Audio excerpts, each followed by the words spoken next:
Well, welcome again, our video friends.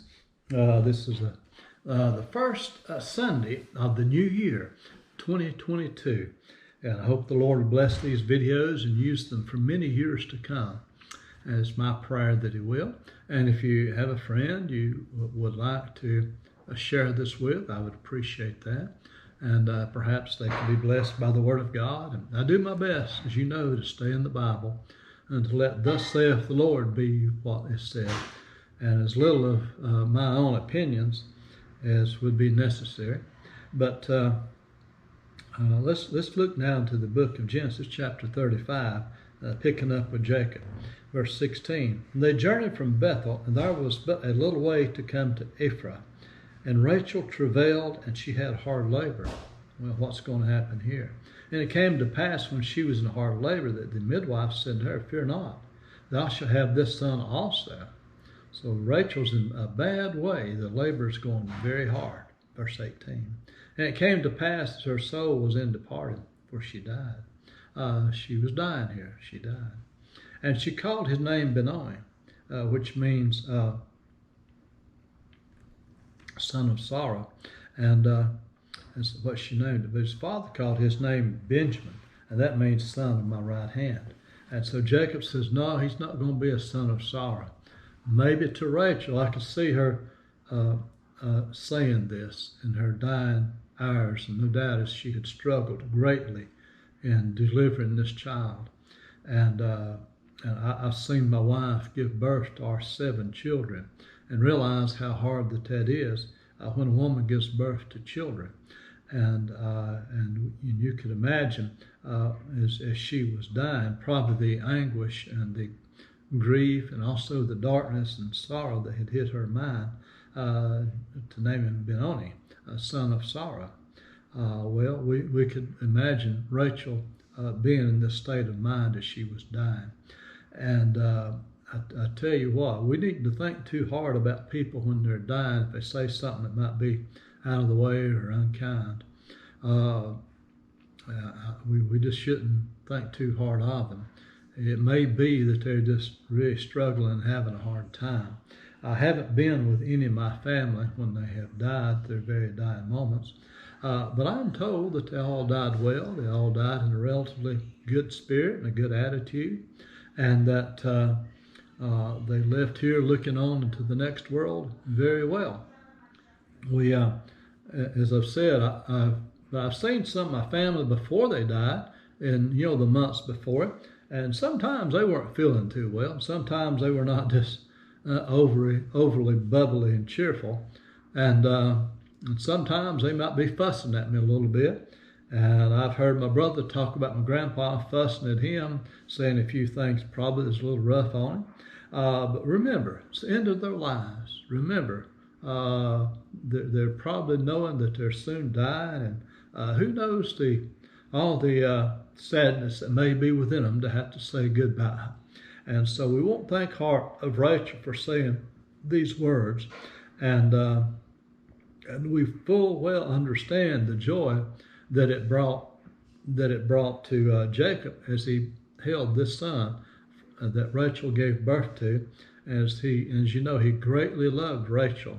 He loved Leah, and no doubt he probably had a great love for these 2 handmaids that came with these women, and but no doubt he loved Rachel probably more than any of these. It was his first love. And then, so he changes his name right off. So now he'll not be called that. He'll be called Benjamin, son of my right hand. And that's a wonderful thing that Jacob did in naming Benjamin that instead of Benoni. Let's look on verse 19. And Rachel died and was buried on the way to Ephraim, which is Bethlehem. And Jacob set a pillar upon her grave. That is the pillar of Rachel's grave unto this day. And Israel journeyed and spread his tent beyond the Tyre of Edar. And it came to pass when Israel dwelt in that land that Reuben went and lay with Bilhah, his father's concubine, and Israel heard it. Now the sons of Jacob were 12. Now right here we read another black spot in the family. Reuben going in to lay with Bilhah, his father's concubine. And so right here again, we come across another black spot in this family already. Well, as you and I know, there are no perfect families. As you and I well know, there's no family that doesn't have a black sheep or a black spot somewhere within it. I've never met a family, unless they've greatly swept it under the rug somewhere. People are people, and people, we're all weak and sinful. And sometimes people give in to those things. And right here, Reuben is committing, really, I think, a pretty terrible sin by going into his father's concubine. And whether his father had used this woman or whether he had not already, but certainly I think it was a thing, it was a shame and a sham, and this ought not to have been done in this family right here. In our day and time, we would again decry this. We'd speak against this, and we would hate to hear it or hate for it to be known in our family we had a son that would do this kind of a thing right here. And so it's definitely a black spot on the family of Jacob at this time. And the Lord is the Lord. He's still great. He's still over all, and he's still above all. And his covenant with these people is still going to go forth and be intact. Now, let's read on, verse 23. Now the sons of Leah, Reuben, Jacob's firstborn, and Simon, and Levi, and Judah, and Issachar, and Zebulun. The sons of Rachel was Joseph and Benjamin. The sons of Bilhah, Rachel's handmaid, was Dan and Naphtali. The sons of Ziphi, Leah's handmaid, was Gad and Asher. These are the sons of Jacob who were born to him at Padan Aram. Well, he's blessed with a great family. And yes, there's 4 mamas that make up this great family of his. But they're his seed. You can't deny that. They're Jacob's seed. And he's the seed of Isaac, and he's the seed of Abraham. So you just could not deny that. Now, we would look at this as a very mixed up family in our day of a polygamist. And we would decry that in our day. We would say, no, this is absurd. And most of our churches would probably not welcome a man like Jacob into their midst. Have you ever thought about that? That today's churches probably would not allow Jacob and his wives to come into their church. They would not be welcomed. I guarantee you, if they came to the church I'm a member of, they would not be welcomed there. They'd be shunned and spoken against till the day they just finally left. I guarantee you that's the way they'd be treated. If Jacob came in there with his 4 wives and all these 12 children and sat down, even though he would give money perhaps, and even though he'd pick up a psalm book and sing, I guarantee you it would be to the point that he would just have to leave, because if someone would probably tell him, hey, you're just not welcome here, and I would ask him to leave more than likely. More than likely, that's just the way it would be. It's just not our style, and so forth. So that's something to think about, isn't it? The New Testament church versus the Old Testament saints. And so it's really something to think about, the difference between us that we would have and that we would look at things. And I've discussed this before, that Jesus said from the beginning it was not so. And we should keep that in mind, that Jesus Christ be the judge and the answer of it. But right here, this is Jacob, the polygamist, that we would call him in our day, with his 4 women that he brought children to the earth, and concubines too, we're told about. And so we're certainly aware of his marital situation right here. And I would tell my sons the same thing that Jesus has said to us all. In the beginning, God made Adam and Eve, and the man is to leave his home and is to go out and to be joined unto a wife.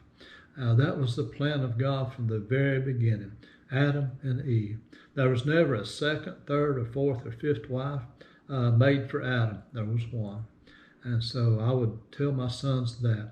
And thankfully my sons are married to one wife, and I think that's enough for each of them. I'm so thankful it's that way. And so I pray God's blessings to be upon my sons. But now let's read on. Verse 27, and Jacob came unto Isaac his father from Manre, unto the city of Arbor, which is Hebron, where Abraham and Isaac sojourned. And the days of Isaac were 180 years. That'd be great to live that long, wouldn't it?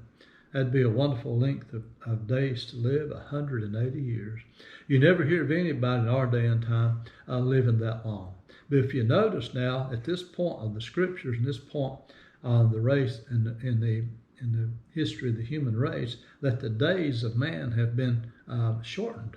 No more do we read about guys living to be nearly 1,000 years old. But now we read a long life right here, 180 years, something like that, which is a long life. So the days of man are growing shorter. The lifespan is being shortened for man. And so right here, Isaac's lived a good long life of 180 years. Now, in my day and time, I've only heard of one person to live to be about 115, a preacher or something like that, a preacher Ayers over in Virginia. Some of you might know of this man. I think he's passed on now. But he lived to be 115, something like that. My wife had a great-grandmother who lived to be over 100. I think she lived to make it about 110 years old. And that's a very, very long life. There's few people that hit the 100 mark in our day and time. Well, let's read on. And the days of Isaac were 180 years, verse 29. And Isaac gave up the ghost and died, and was gathered unto his people, being old and full of days. And his sons Esau and Jacob buried him. What about that? That's a wonderful end to a life right here, isn't it? It certainly is. Bible says that he was gathered, he gave up the ghost and died, then was gathered into his people, being old and full of days, and his sons Esau and Jacob buried him. Now, that's just the way it ought to be. Hopefully we can live our lives, be full of good life, good days, and have length of years. It's a great blessing when God bestows that upon a person. And then to have your sons, Esau and Jacob, who buried him. Now say what you want about Esau. Right here he is at his father's death. Right here he is. Say what you want about him. And I know he had his setbacks and probably didn't live for the Lord God. I don't think he did. But one thing we can see about Esau, he was there when it was time to bury his father. And we can say that about him. He honored his father in that regard. And I'm thankful that I was able to get to my father's funeral and to be there, to pay my final respects to my father, and to accompany his body out to the cemetery, and to see the place where my father was buried. I guess you wouldn't say that we particularly buried him, me and my other two brothers, but we were certainly there. His wife had made the arrangements. I think Daddy had already made them, and that's a good thing to do. But his family was there to pay our last respects and say goodbye to our dad, and also to remember him and to thank God for him. And like I said, such a character as Esau actually was. Here he was at his father's funeral, paying his respects unto his father. Now, what about that? So, even though it's said about Esau that God hated him, right here he was at the end of his daddy's life. And who knows what Esau's age was? I've never really figured that out. I'm sure I could. But Esau was no doubt up in some years himself at this point. And he's got enough sense to say, that's my dad. I'm going to go there and to bury my dad. And he does that very thing. And my friends, I'd like to admonish all of you, when your dad passes away, to do your best to bury your father and to pay all due respects unto him. And I would not do anything to disrespect my dad at the end of his life, but I would do all that I could to honor my father when it's the end of his life and he's gone. It'd be good to pay that unto him before he goes, and it would be a good thing to do that. And so just put that to heart and remember that as those days tick along, because sooner or later you will bury your daddy too if you've not already. I have seen mine laid to rest, and sooner or later your daddy will be laid to rest.